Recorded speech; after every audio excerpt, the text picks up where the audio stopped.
which NFL rosters are the best and which NFL rosters are the absolute worst. What's going on, bottom line viewers? It's Mitch here to rank all 32 NFL rosters. That's right, all starters on offense, defense, giving you a cohesive review of your starting lineup, going through each position and evaluating each NFL team. This is not a power ranking of the team, but a power ranking of the talent on the roster. Not weighing a quarterback above any other position, not including scheme or coaching. It's straight talent only. If that sounds good, don't forget to spike the like button and subscribe to the channel for more BLV NFL just like this. Also, let me know in the comment section below what you think of my rankings. If you agree, let me know why. If you disagree, definitely let me know why. Let's get to it, beginning with the worst roster in the NFL, and I think you guys know where I'm going with this one because they rank number 32 on basically every single one of my rankings. The name is the Arizona Cardinals, man. The Cardinals, to me, have the worst roster in the NFL. They just do not have very many premier players, elite players, and they don't have a lot of depth either. They've gotten rid of a lot of their talent. DeAndre Hopkins is gone. J.J. Watt is gone. Zach Allen is gone. There's a lot of players that were good players for them, and they're gone. I mean, even Byron Murphy is gone. They only have two players that rank in rather the very good or elite category, according to yours truly. They only have three players that I would categorize as above average players, including Thompson, Brown, and Kyler Murray, who might not even be playing that much this season. So without Kyler at the helm, this team is just disgusting to look at. The defense is built off of many players we've seen not much of at all. So it's very hard to rank a lot of these players in a category. But nonetheless, I think it's kind of obvious that this is one of the worst rosters in the NFL. At number 31, aka the second worst roster in the NFL today, is the Los Angeles Rams. Yes, the Rams, a roster that might have been the best in the NFL only 2 years ago, is now one of the worst in the NFL. And that's what happens when you say F them picks. That's really what happens, okay? And when you look at this roster, they only have two elite players. That's Aaron Donald still, although I will say that if Aaron Donald were to fall off this year, to me, it wouldn't be that surprising. Now, is he going to be terrible? I don't think Aaron Donald would ever be terrible. He could play this game at 75, suit up for the Rams, and still be above average. But I could see him not being Aaron Donald as we know him. Cooper Kupp is still incredible, but he's dealing with injuries the last couple of years, even this offseason a little bit. Speaking of injuries, Matthew Stafford, you have to deal with that and think about that when it comes to Matthew Stafford at this point. But he's still a very good quarterback at his best, right? Tyler Higbee is a pretty good player. I feel like the offensive line might be better than last year. I could see a Van Jefferson breakout on the offensive side of the football. We'll see what Cam Akers provides, and I want to say his first full, real NFL season this year. And then the defense, though, is really where they lose a lot of points. There's a lot of players here that I have no evaluation for.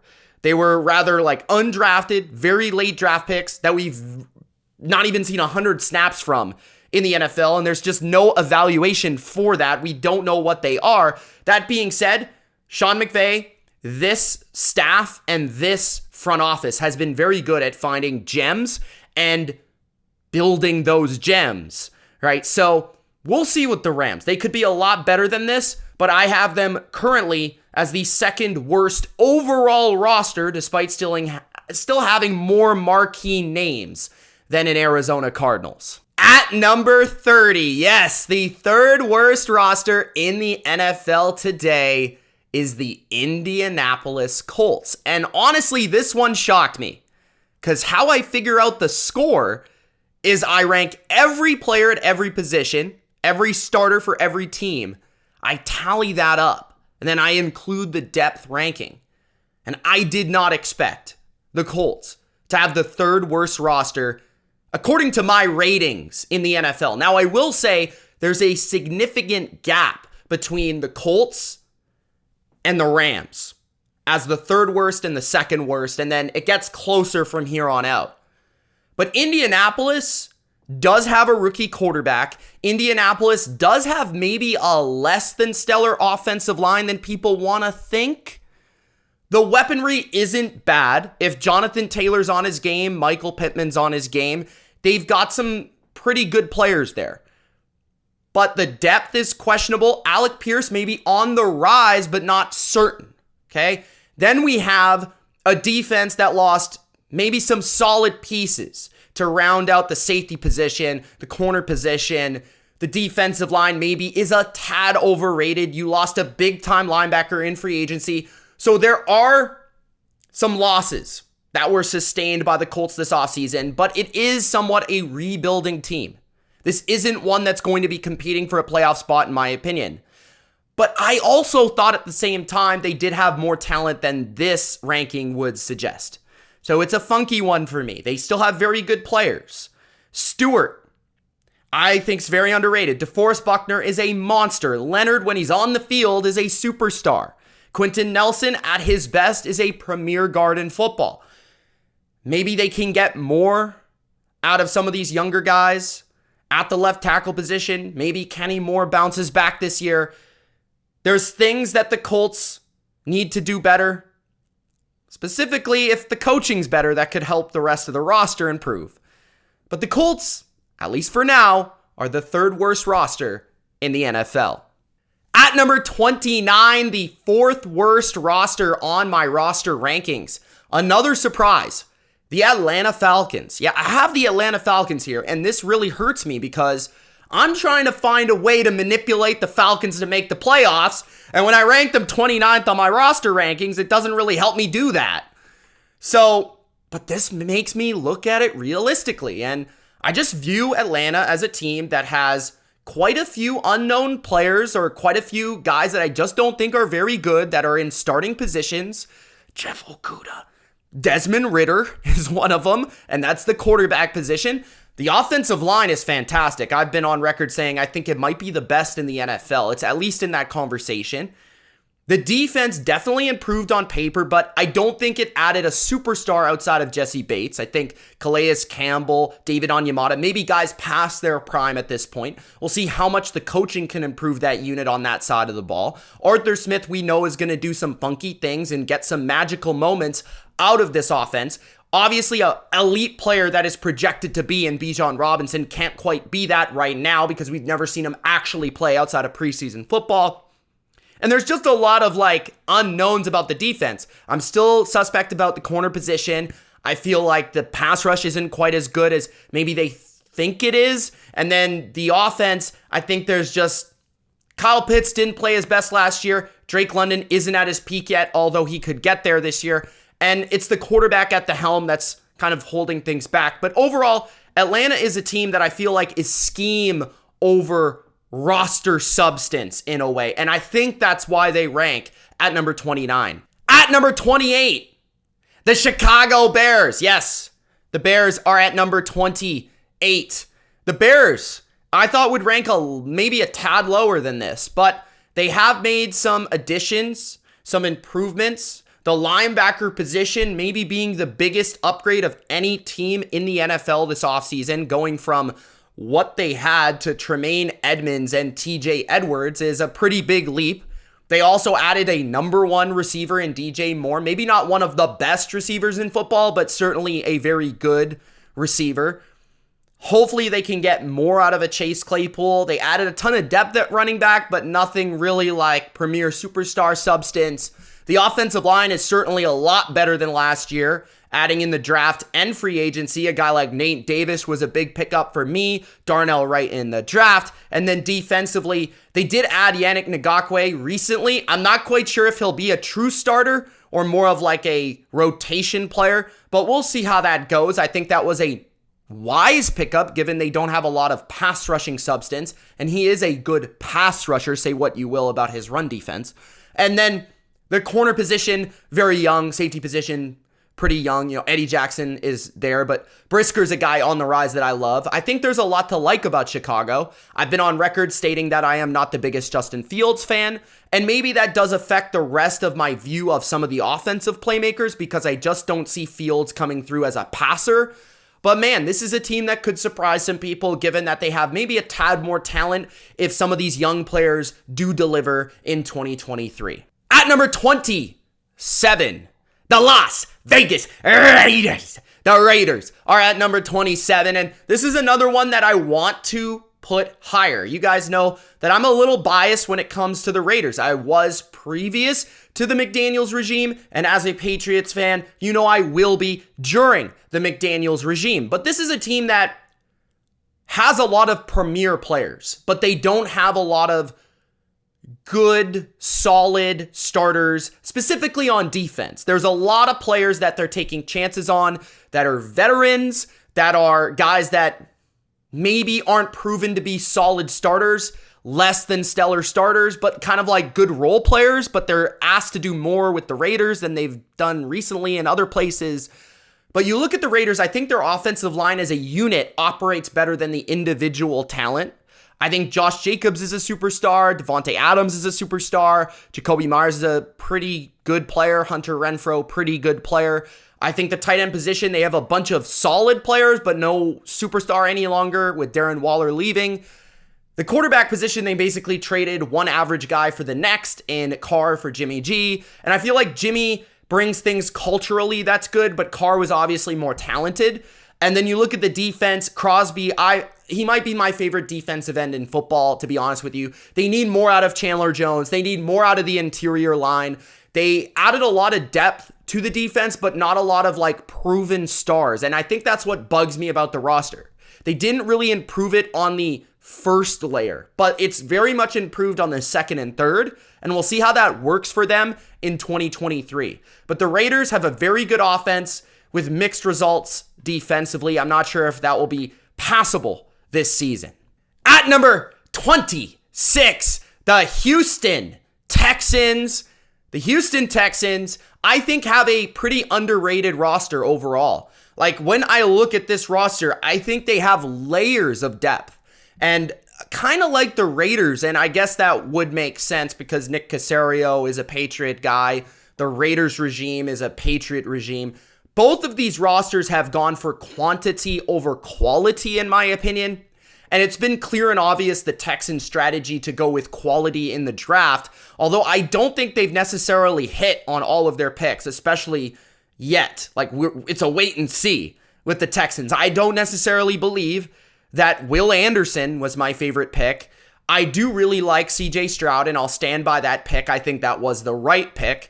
I didn't love Derek Stingley in the moment, and I didn't really love picking a guard as high as they did either. So it feels like the Texans maybe have missed on some opportunities to add really legit superstars at premium positions. But this year they tried to go for a quarterback and an edge rusher, so we'll see how that goes for them.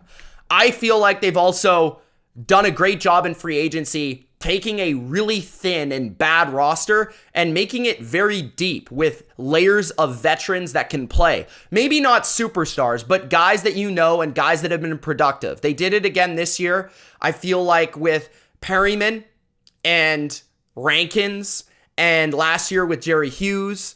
And they added Jimmy Ward, who's a really good football player. Jalen Petre's one of those young guys that I feel like they actually hit on.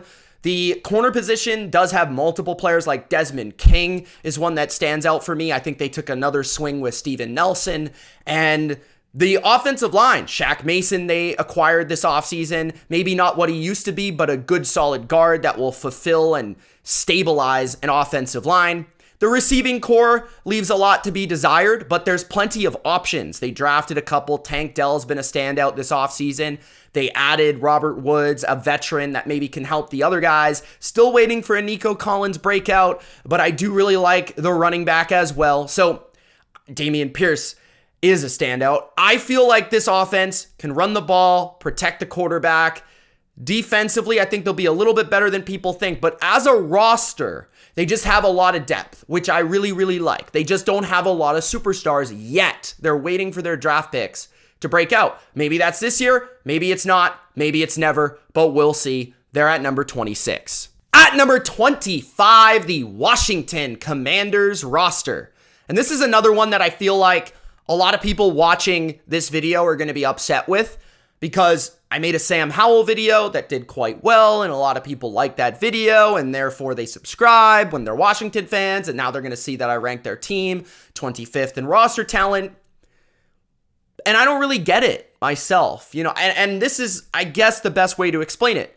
I have 5 players in the top 2 categories. I have 4 players in the bottom category because we don't really know much about them. And that's my thing, right? Other than Barton, who they acquired from Seattle to replace Holcomb, I believe, at linebacker, who's neither were great players. I think they slightly declined at that spot. And they've gone for younger players at the secondary level, so it's hard to really know what those guys are as products in the NFL. I feel like Forbes could fit what they're looking for. I was a big fan of Martin in the draft as a hybrid defensive back. Fuller's always very solid in the secondary. Jahan Dotson, I put as a good player already. Maybe that's a little bit pushing it, but we'll see how he really plays this year. I feel like he could have a breakout season. You have Forrest at safety, I think is a tad underrated. I think depending on how you feel about Curl, some people would put him in the elite category. I have him in the very good. I just don't think he makes enough plays yet. Terry McLaurin could be elite too. Sweat could be elite, depending on your subjectivity with these players. I have them right below that bar, which does hurt them overall. And they have a lot of solid starters, guys that I would say that's solid. Curtis Samuel is better than solid wide receiver 3, but as a starting receiver, he's kind of solid. So there's examples of that across the board. I still feel like there's young players that are ready to break out here, like potentially Davis at the linebacker position. We'll see. Okay, we'll see. The offensive line, I think, is maybe a little bit worrisome. Sam Howell, we'll see what he is. I liked what I saw so far in his career, his young career. I brought that up. I like the receiving core. I think the defensive line is stellar. But behind that on defense, there's a lot of questions. So Washington overall, a team that I could see with a wide range of outcomes. I could see them picking in the top 5. I could see them making the playoffs. So that's what speaks to a roster that has a lot of room to grow or a lot of room to disappoint. At number 24, the Minnesota Vikings. The Vikings roster is one with a lot of good players, like very good players. Justin Jefferson, Danielle Hunter, Christian Darrisaw had a huge year last year. Hey man, even Kirk Cousins. Yes, I said it, even Kirk Cousins, but you got Harrison Smith. O'Neal goes overlooked. Darrisaw gets all the talk, but O'Neal's a very good right tackle. Hawkinson they acquired and I thought had a great year last year. There is a lot of good players here. Even some of the pickups like Davenport I felt was a really nice pickup specifically for Brian Flores' scheme. Phillips had maybe his best year of his career on the inside of a defense, and at the same time, there's a lot of guys that they're taking chances on. They're trying to get faster. They're trying to get younger, especially on defense, and that's going to take bumps in the road. You're going to have to go through things and figure out who's going to fit the scheme more specifically. It feels like the Vikings are gearing up for a life post Kirk Cousins, where they're going to go much younger, potentially much cheaper at quarterback, and then they can rebuild. Right now, they're just trying to find those pieces. Justin Jefferson, Darrisaw, the guys they can truly build around for the next era. That's why they rank at this difficult position on the list. At number 23, the Jacksonville Jags. Jacksonville ranks at number 23. I know, people are going to call me absolutely insane, but hey man, it is what it is, I guess. That's just where they ranked. I don't know what to tell you. I feel like Jacksonville's better than the 23rd roster in the NFL, But that's not what my brain says in terms of the evaluation of each individual player. Maybe it's Doug Peterson. Maybe that's what it is. He makes these players, this offense, play better than what they actually are. At the end of the day, though, when you really study it and look at it, they have two players I would consider to be elite on this football team. At least for now, right? Alua Khan at linebacker, who I don't think gets his due for being an absolute tackle machine, and Josh Allen, maybe the most underrated defensive end in football over the last couple of years. Other than that, yeah, Calvin Ridley could certainly be elite again, but let's not get ahead of ourselves here. We gotta wait and see. Trevor Lawrence has had like half a good season. Let's wait and see.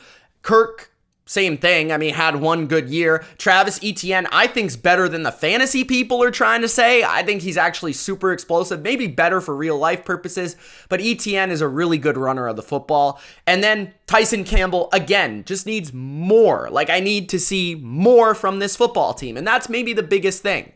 There's guys that I've liked in spurts. Cisco is one that I believe could break out this year. I think that Williams actually played really well over the last half of the season.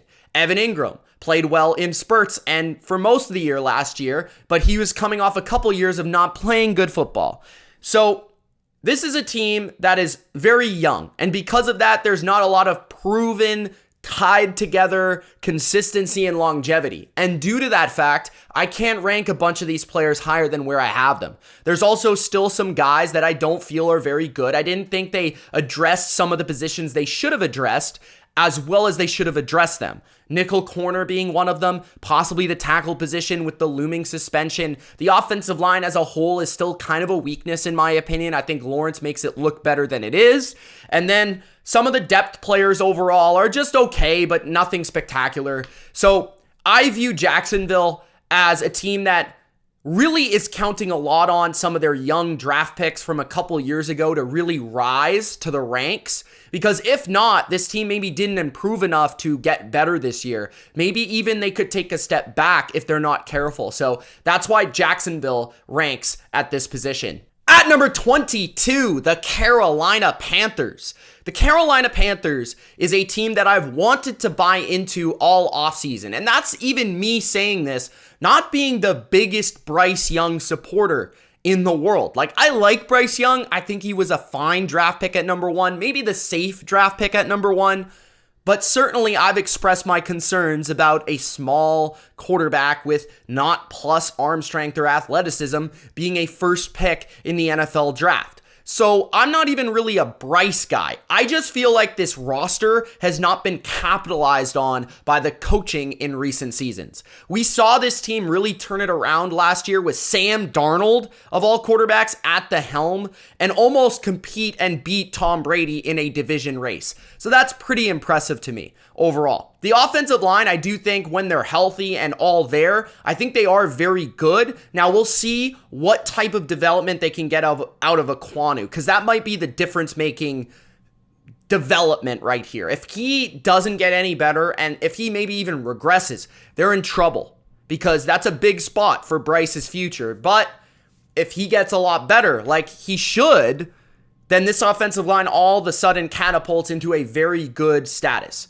You look defensively, they've been good for a couple of years. Maybe not living up to it statistically, but you look at the roster and they have a premier player at basically every position. Really. So you go through it, you got Chin, and now you have Bell at safety. You have Horn, who wasn't healthy a lot last year, but could be a premier top-end corner. I already rank him in the top 10 from what I've seen. Shaq Thompson's been one of the most underrated linebackers in football. Frankie Louvu was really good last year. Brian Burns is a superstar, and Derek Brown is a very good player, despite me in the past saying that he's not a great pass rusher, only a good one. And then we have some players that I just don't know, the receiving core. Bugs me. It bugs me a lot. The running back position, Miles Sanders, did they overpay? I guess that doesn't really matter, but I don't think he's as good as the contract suggests. So the offense, I think, leaves a little bit to be desired around Bryce Young outside of offensive line. But the defense, I think, may be a little underrated in terms of the talent it possesses. I think Carolina is one of those teams that could surprise a lot of people, but at the same time, I think if Bryce doesn't quite live up to what people expect, they could also disappoint people at number 22. At number 21, the Tampa Bay Buccaneers roster. The Tampa Bay Buccaneers roster is still a good one, and in fact, it's probably still the second best roster in the NFC South. It doesn't have Tom Brady anymore. Rob Gronkowski is long gone. And that era of Bucs football is also long gone. But that doesn't mean that a lot of these players still aren't good at football. Mike Evans can still play. Chris Godwin can still play. Maybe not quite to the degree they did a couple years back, but they can still play, right? Vita Vea is still really awesome. Levante David hasn't slowed down very much at all. Shaq Barrett's coming back. You add a couple nice depth pieces to the group, like Gaines, like Ryan Neal, who had a very nice season, a breakout year with Seattle last year. I feel that the offensive line still has enough to get by. Maybe not a spectacular unit, but enough to get by. I think that the defense is actually probably about average, if not above average on paper. I like the corners quite a bit. Carlton Davis, Jamel Dean. I love Antoine Winfield Jr. The biggest question marks about the Bucs have nothing to do with the actual roster itself. It's more to do with the coach and the quarterback. If you add Tom Brady and Bruce Arians back to this organization, I kind of feel like they win this division. But that's not the era they're in any longer. They have Baker Mayfield and they have Todd Bowles, who's simply outmatched as a head coach at this point. So I have the Bucs at number 21. At number 20, the Pittsburgh Steelers. And this honestly does feel low for the Steelers, but it also in a way makes sense. I think there's a lot of young players here that people are expecting to take a jump. Kenny Pickett, George Pickens, being a couple of them, right? They have good football players, but most of them are on defense. The proven legit superstars, TJ Watt, Cam Hayward, Minka Fitzpatrick. The offensive line very much improved this offseason, mostly with quality additions, but no upper echelon standouts, right? Samalu of the Eagles may be the most marquee of all of them, but I think they solidified a unit that can definitely improve the offense as a whole. I don't think a lot of the skill players are used to their maximum potential. Probably most notably Deontay Johnson, with Matt Canada calling the plays. Najee Harris, I just think, is flat out overrated as a football player, and he might not even be the best running back on this team, but he'll still be the starter. And the defense, I think, has a lot of solid with some superstars, which make it a very good defense when Mike Tomlin is that guy that's kind of orchestrating that defensive unit. So the Pittsburgh Steelers, maybe a little overrated on the offensive side of the ball, but I do feel their defense might be even a little tad underrated. This is just a team with great culture, great coach, that make the most out of each game and each week, and usually they outdo any expectation for them, especially a 20th roster ranking on the BLV. At number 19, the New York G-Men. The New York Giants are the number 19 roster in the NFL, and I felt it definitely improved this offseason. It improved at the receiving core. Now, they didn't add a marquee name at wide receiver, but they did add a big name at tight end. Darren Waller is that big name. I'm not even the biggest Darren Waller guy at this point. I think he's a little bit inconsistent. I think he gets hurt too often. He's not always invested, but when he's invested, he's a really quality player. I think the offensive line will improve. Andrew Thomas is already a stud, but man, Evan Neal cannot be worse than last year. I feel like he will be better. Saquon's a superstar.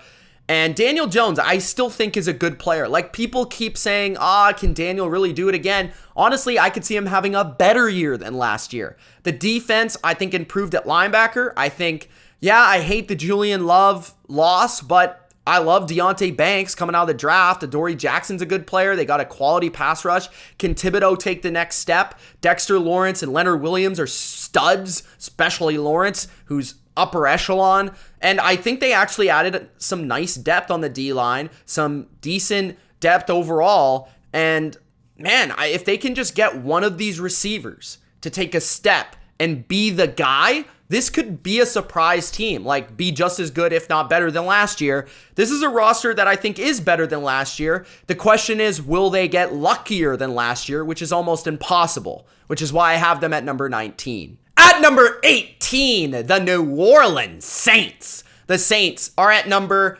18. Not quite as good as they used to be at the roster level, but this is a Saints team that, for the first time in a couple of years, feels like they have some sort of aspirations or hope for actual success. You know, the last couple of years, they were going from Drew Brees to Jameis. And then when Jameis wasn't working out, they had to find a solution. Taysom Hill, Andy Dalton wasn't quite good enough. Now they have a guy that at least has proven himself at the NFL level. That's Derek Carr.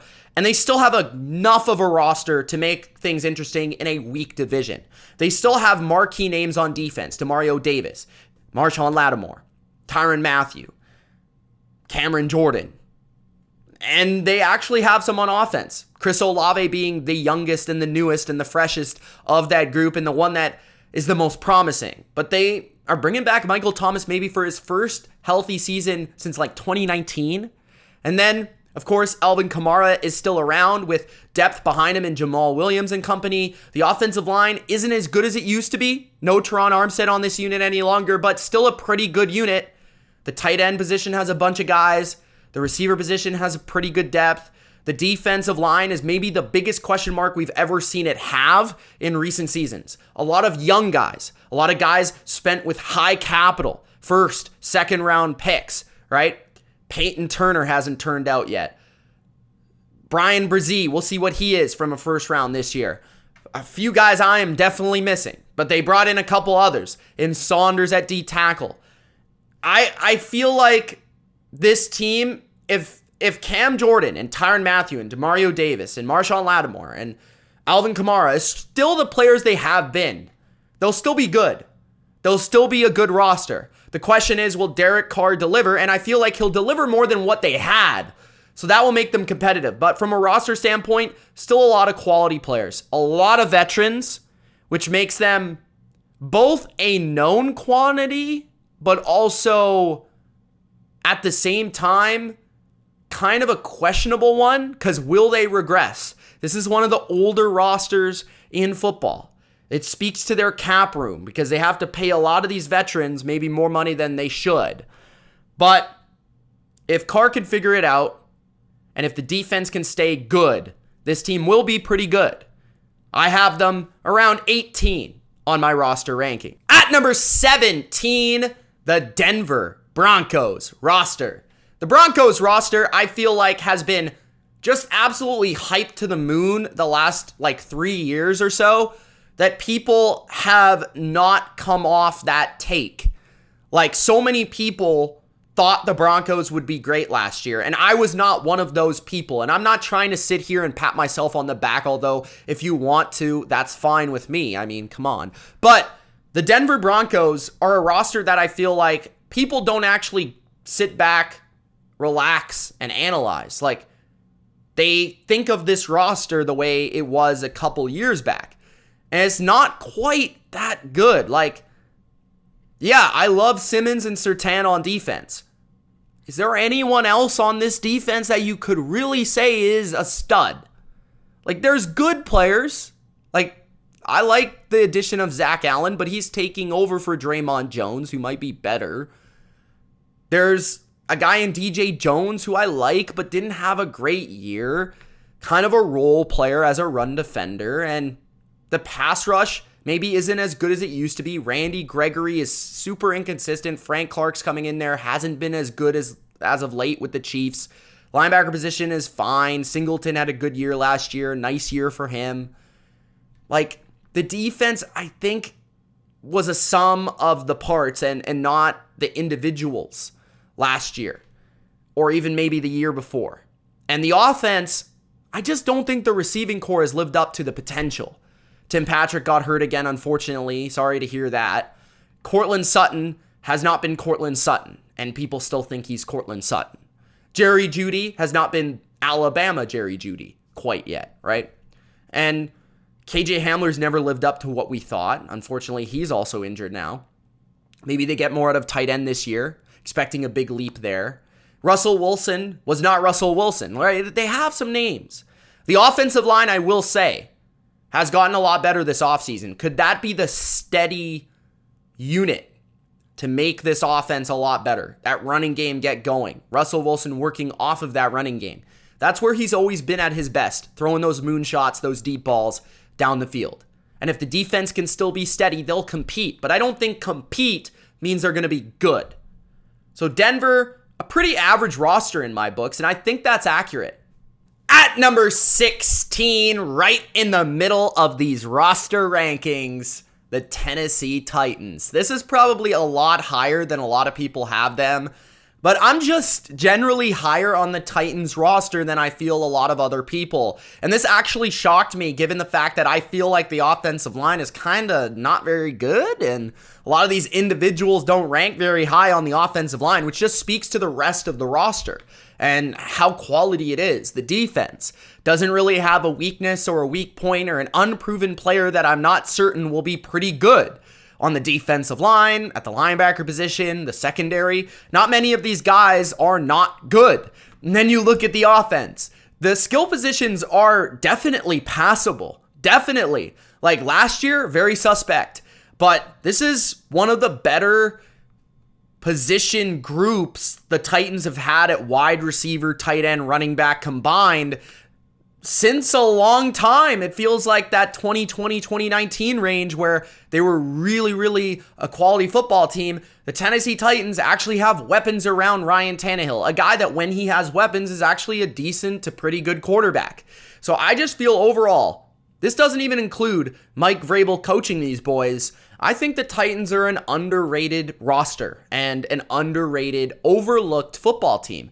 I actually think I like their roster better than Jacksonville. Jacksonville has the better quarterback. Jacksonville has the better offense. But I think overall, the roster goes to the Tennessee Titans. At number 15, the Detroit Lions roster. And here it comes. The Lions fans will leave a positive comment and then also say, Mitch, why are we only at 15? This is what I get for supporting the Lions for as long as this channel has existed, because now Lions fans feel like they're the kings of the North and they want to be ranked in the top 10.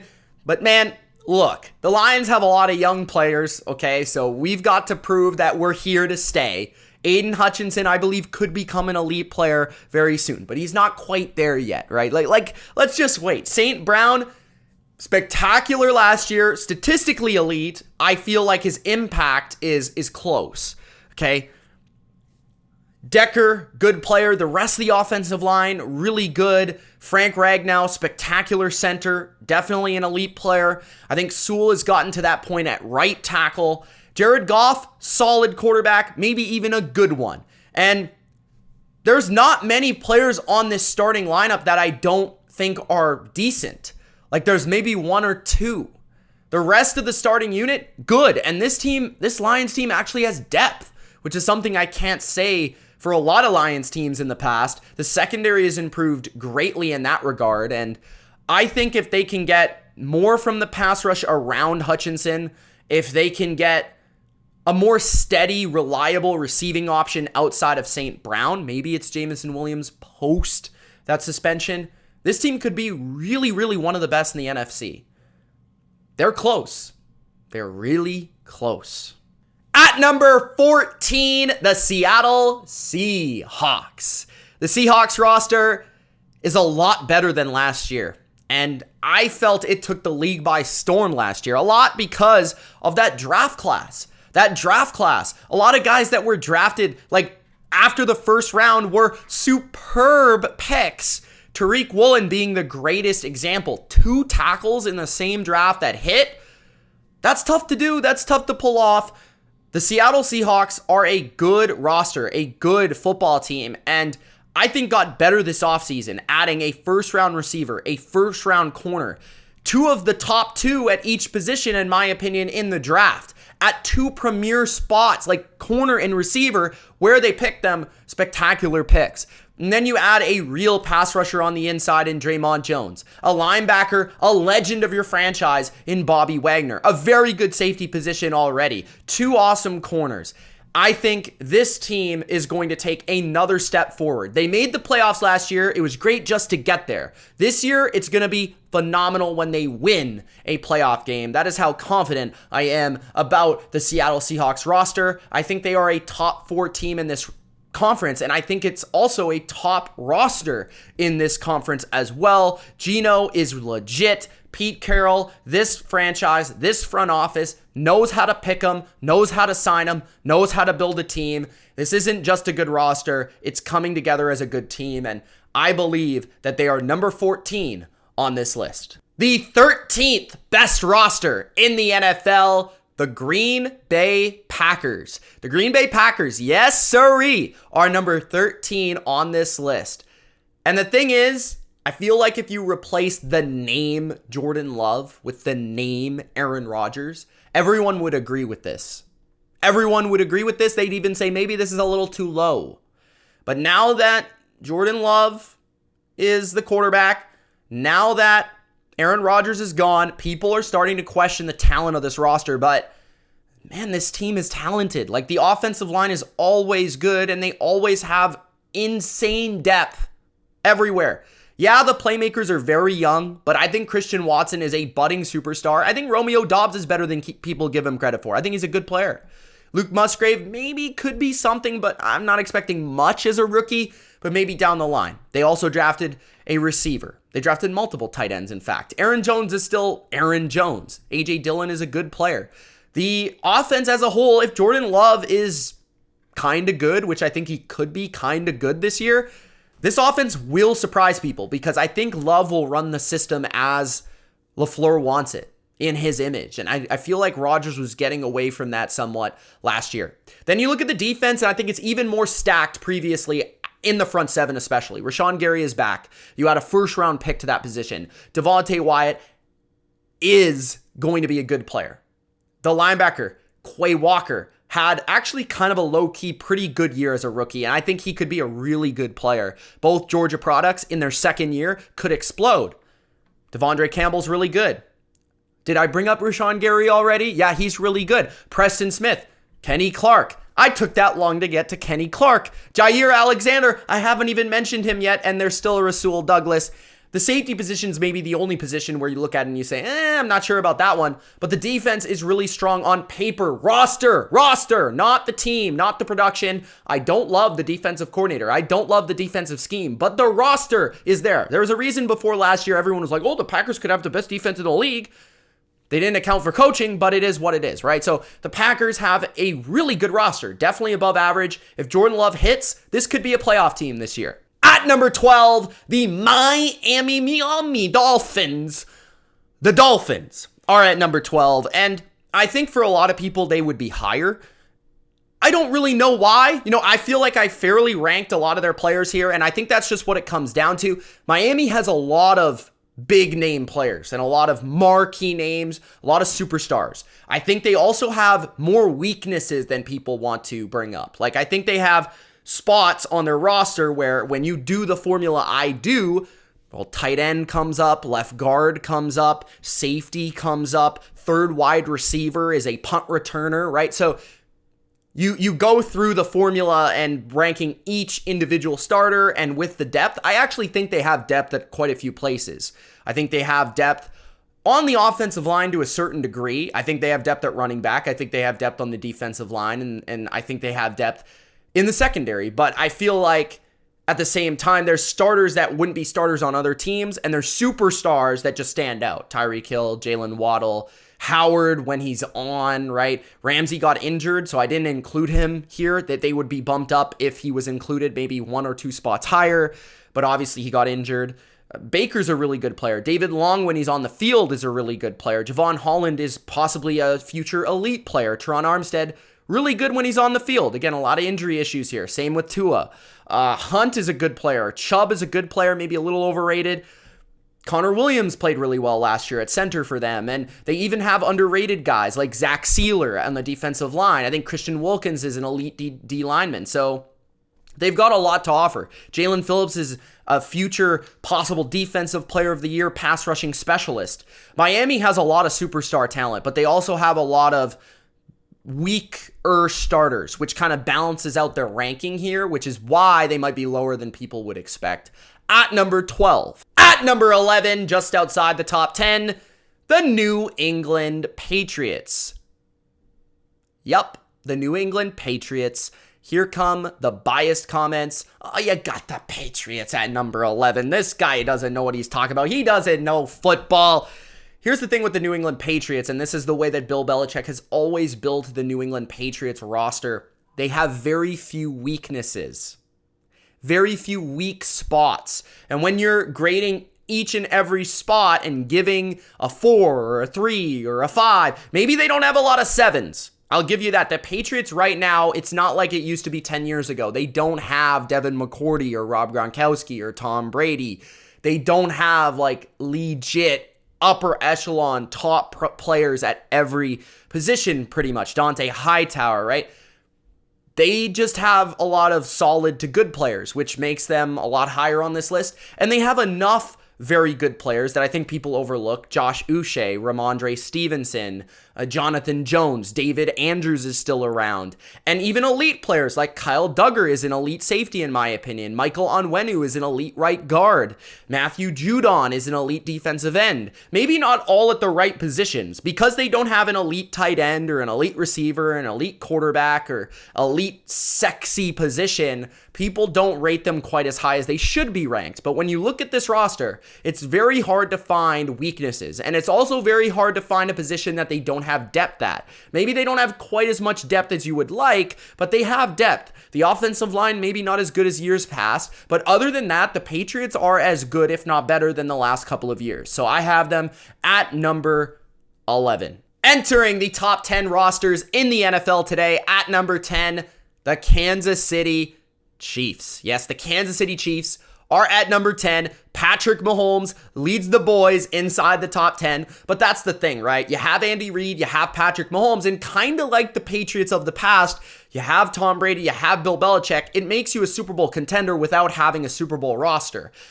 And there's a lot of young players on this team, and I almost feel like the Chiefs of last year, in many ways, shouldn't have won the Super Bowl. It's one of those years where Mahomes was so great, Reed was so great, Chris Jones, Travis Kelce, the upper echelon players on their team were so great that they got away with maybe having younger players at certain spots, not proven or good players at other spots, not the best receiving core they've ever had, not the most proven defensive line they've ever had, but they got through it. They got past it. They developed. They played as a team. And that's just what the Chiefs are at this point.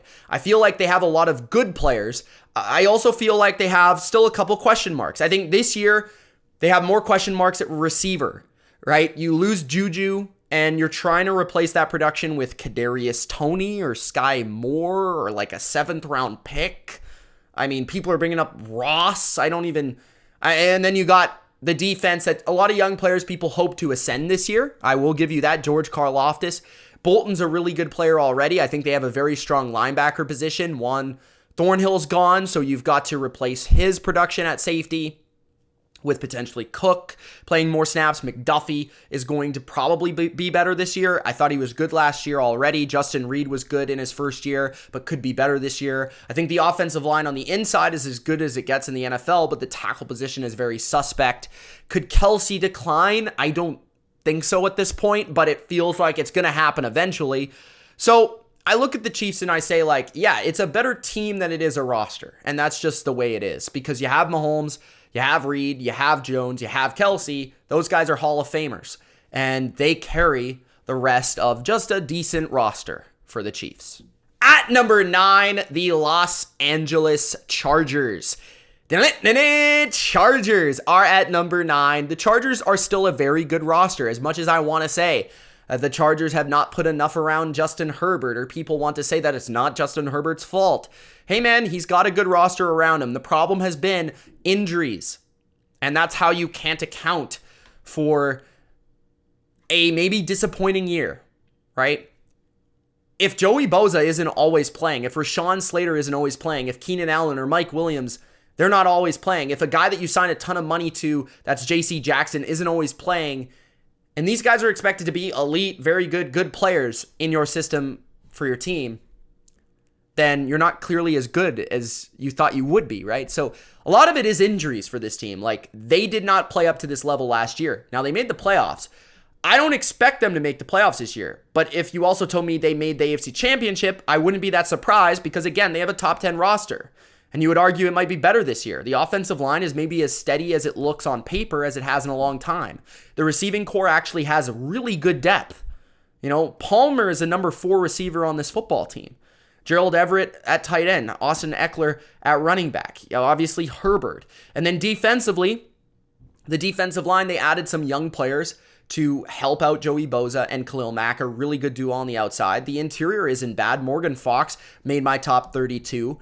And then the linebacker position, Eric Kendricks, I'm not a big fan of any longer. I think he's too slow, but I feel like a lot of people still view him as a top 32 linebacker. Derwin James is elite. Maybe not quite the safety depth that they should have, but the corner position is very good. So the Chargers don't have a lot of weaknesses. It comes down to coaching for a lot of this team, injuries for another portion of this team. If they can be better in both those areas, this team could be actually what we thought it would be last year. At number 8, the Buffalo Bills roster. The Buffalo Bills roster is still very good. I know that you want to say that it's not, but it's still very good, and it's almost undeniable. The Buffalo Bills also have done an incredible job under Bean of just totally having great depth at every position, and I'm kind of jealous as a Patriots fan because that's kind of our thing. Like, we have great depth, but they have superstars on top of having great depth.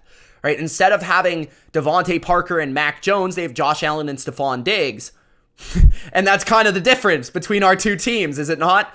But at the same time, you know, they have Micah Hyde still, and they have Matt Milano, who's a superstar. And Tre'Davious White is kind of an afterthought on this team now. And Jordan Poyer, they still have Von Miller. I know he got hurt last year, but Von Miller, one of the greatest pass rushers of all time, is still on this team. Gregory Rousseau on the rise. Deion Dawkins, maybe the most underrated player on this team at left tackle. Even solid players like Ed Oliver, Mitch Morse, guys that maybe haven't lived up to the contract or the status of the draft, but they're still pretty good. And they've gone through that, you know, past that, because they've gotten other players that have rose to the occasion, like a Teron Johnson, right? Or Dawson Knox that they kind of found out of nowhere. So the Bills have a really good team. Maybe they don't have the best offensive line in the world, but they've got plenty of depth. Maybe they don't have the best tight end position, but they have 2 of them. Maybe they don't have the best defensive line, but they got like 15 of them. So at the end of the day, they figure things out with depth, with quantity over quality sometimes. And then they eventually find the quality. And they've got a very good defensive coach, and they've got a very good quarterback, and that equates to a very good team. So I have the Buffalo Bills inside my top 10 here at number 8. The 7th best roster in the NFL is the Baltimore Ravens. The Ravens are at number 7, just recently adding Jadeveon Clowney to the roster. Had to put him on the graphics. But Jadeveon Clowney takes the lone weakness away from the Baltimore Ravens, which was edge rusher. Now, Jadeveon Clowney is not Myles Garrett. Don't get me wrong here. But he is an upgrade. And he could be that Justin Houston type of player is what they were missing, in my opinion. Like, I love the improvement at wide receiver. Odell Beckham Jr. Maybe he's not OBJ, one-hand catch, fingertips, but still, I think will be productive. I think Zay Flowers is going to be a superstar almost immediately. I really think he's that good. Nelson Aguilar adds a bit of depth. Devin Duvernay, Rashad Bateman, they've got plenty of solutions at a position that they had none previously. Mark Andrews is there. Isaiah Likely is there. J.K. Dobbins and Gus Edwards. Very good depth at all those spots. I think the offensive line is almost overlooked at this point. Everyone talks about the scheme, but that's a roster to work with right there. And you don't even mention Lamar friggin' Jackson. The defense, I don't think it's as talented as it's been in the past, but it still has plenty of talent. Roquan Smith, Marlon Humphrey, Marcus Williams, to name a few. Kyle Hamilton's another. The front maybe isn't as good, but they do have plenty of depth, and they do have younger guys that should rise to the occasion here. And whenever Baltimore feels confident about moving on from veterans, you have to feel confident about some of these players replacing them because they know defensive linemen. This is just one of the facts of the NFL. Baltimore knows big people. And that's what it is. So Baltimore has a very good roster with very few flaws and enough superstars to catapult them inside the top 10 at number 7. At At number 6, the Cincinnati Bengals roster. The Bengals roster has a lot of awesome superstar players. Joe Burrow, T. Higgins, Jamar Chase, Trey Hendrickson, DJ Reader, all over the roster. They really have superstars. They've made great signings. They've made great draft picks. And they also have good depth. Now, I know there's some concern about certain positions that they've been very strong at in recent history. The safety position, they lost both of their starters, Bell and Bates. But hopefully they can overcome that with their draft picks. Dax Hill was a first-round pick out of Michigan that is going to be replacing Jesse Bates. Then you have an offensive line that I actually think got better. And for some reason, not a lot of people are bringing up the fact that they stole Orlando Brown from their biggest competition in Kansas City. And now he's going to play left tackle, protecting Joe Burrow instead of Patrick Mahomes. And for whatever reason, Orlando Brown might be the most misunderstood player in the NFL. Chidobe Awuzie comes back. I just think this team does have good coaching, but they also have superb talent and a lot of underrated players. BJ Hill, Jermaine Pratt, Logan Wilson. For as long as this team has been in the spotlight, 2 straight years now, they're still underrated. So hopefully this year that changes, but this is a legit top roster in the NFL right now. At number 5, the New York Jets. Jets. The Jets are the 5th best roster in the NFL today. And that might be bold, but really it's not. I mean, if Aaron Rodgers doesn't deliver here, we've got to question the legacy at some point in terms of winning and leading a football club, because Tom Brady entered a similar situation. I don't even think people were talking about that Bucs roster, maybe me, but not many people. You know, you can go back to those videos, you can go back to the YouTube archives of people talking about the Bucs, and I don't think it was as high as they were talking about these Jets. The Jets are loaded. There is no debate. Their only weakness is offensive line. And it's really not the starters. It's the depth. It's the fact that they get hurt so often. And it's the fact that people don't know if they can actually replace it and replenish it if it goes down. And I don't know if Aaron Rodgers can overcome that. But man, this team has talent. I mean, they've got 2 running backs that can be starters on a majority of teams, Dalvin Cook and Breece Hall now. They have Aaron Rodgers. They have Garrett Wilson. They have multiple receivers, not great guys, but like good enough. Alan Lazard, a good connection with Aaron Rodgers, right? And then defensively, they're loaded from head to toe. They have like 4 first-round picks on the defensive line alone. They have 2 legit top-end interior players in John Franklin Myers and Quinnen Williams. They have, again, multiple first-round picks. They have multiple guys that don't even play and are good, like Huff, for example. Carl Lawson doesn't even get brought up on this team. Quincy Williams is a good player. CJ Mosley is a spectacular linebacker. I think it's underrated. Jordan Whitehead is a good player from Tampa Bay, by the way. DJ Reed doesn't get really talked about because Sauce Gardner is always talked about. This team is loaded. There is no excuse for Aaron Rodgers here. Now, I will say I am not a fan of the coaching staff, and that might underwhelm this ability to get a lot of wins this year. And that's kind of what I think Patriots fans are banking on. Yeah, they got a lot of talent. Can they actually make this a team, a cohesive whole to win? And I don't know, maybe. We'll see. We'll see. It's a really talented roster, though. There's no debate about it, especially on defense. The 4th most talented roster in the NFL. This might be a shocker. The Cleveland Browns roster. Yeah, I have the Browns roster as the 4th most talented roster in the NFL. They have very few weaknesses. The only player on their roster that is a starter that I have as a weakness is their 2nd defensive tackle. That is Elliott. Other than that, they're great everywhere else. The offensive line is loaded. And tackle position, maybe not as good as the interior, the inside, but very few weaknesses there. Maybe the best guard duo in football. Pretty darn good center, too, who they re-signed.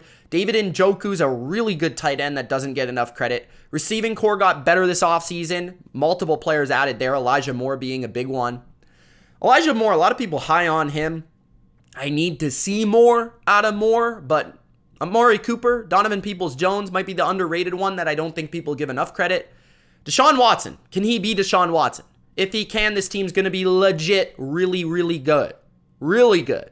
Nick Chubb, we know what we're going to get. Myles Garrett, we know what we're going to get. Denzel Ward, can you be a little bit closer to Denzel Ward? And we should be pretty awesome. Linebacker isn't the best in the world, but it's passable. Zadarius Smith makes this defensive line downright scary when you add Dalvin Tomlinson to the mix. This team is really talented. I mean, and I don't think people are talking about it. Corner, defensive line, offensive line, it's superb, and it comes down to Deshaun Watson, whether or not this team will succeed. There are no excuses, very much like Aaron Rodgers, for Mr. Watson.